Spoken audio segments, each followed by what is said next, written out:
வணக்கம். விரக்தி விரக்தி நிலையிலே மட்டும் நின்றால் அது வேறு வழியை காட்டிவிடும். அந்த விரக்தியை கடந்து வைராக்கியம் நிலையில் சென்று விட்டால் வெற்றி கனியை கொடுத்துவிடும். ஆனால் ஆரம்பத்தில் விரக்தி வந்த பின்தான் வைராக்கியம் வருகிறது. ஆனால் அந்த விரக்தியிலிருந்து கடந்து செல்ல வேண்டும். கடந்து வைராக்கியம் நிலைகளை வாழ்ந்து காட்ட வேண்டும். வெற்றி கனியை கொடுத்துவிடும். இது உண்மை நிகழ்வு.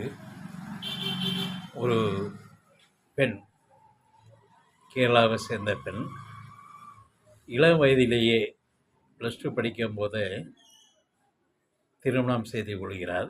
விரும்பி அவர் ஒரு குழந்தையை கொடுத்த பின்னர் அந்த கணவர் இந்த அம்மாவுடைய இந்த பெண்ணுடைய பிடியிலிருந்து விட்டு விலகி விடுகிறார். இந்த பெண் ஒரு குழந்தைக்கு தாயான பின்னாடி குழந்தையும் தாயுமாக குழந்தையை வளர்த்து கொண்டிருக்கும் நிலையில் விரக்தி ஏற்படுகிறது. எப்படியாச்சும் நம்ம மேலே படித்து ஒரு பதவிக்கு வரணும் அப்படிங்கிற ஒரு நிலையை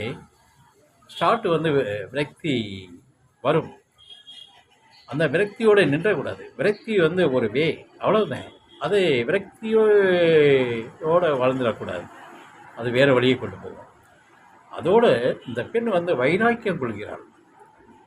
விரக்தியை கடந்து, விரக்தி வந்த பின்னாடி அதை கடந்து வைராக்கியம் கொள்கிறாள். அந்த வைராக்கிய நிலையில் அங்கேயே அந்த டிஎஸ்பி அந்த நிலைகளை படித்து பாஸ் பண்ணி அதே தாலுகாவில், அதே கேரளாவில் அவள் ஊரினுடைய நிலையிலேயே அதிகாரி ஆகிறாள். வென்று விட்டாள். விரக்தியே இருந்தாலும் விரக்தியை கடந்து வைராக்கியம் கொண்டு வாழ்க்கையை வென்று விட்டாள். இதுதான் வேணும். ஆனால் விரக்தி கடைசி வரை விரக்தியில் இருந்தால் வேறு வழியில் கொண்டு போயிடும். ஆரம்பம் பேச விரக்தி வரத செய்யும். இப்படி பிரிந்து சென்று விட்டாருன்னா அது ஒரு விரக்தி தான். அதை கடந்து வைராக்கிய நிலையில் போகும்போது வெற்றி அடைந்து விடலாம். இதுவும் நடக்கும். எல்லாம் பிரபஞ்சத்தினுடைய தொடர்பில் இருக்க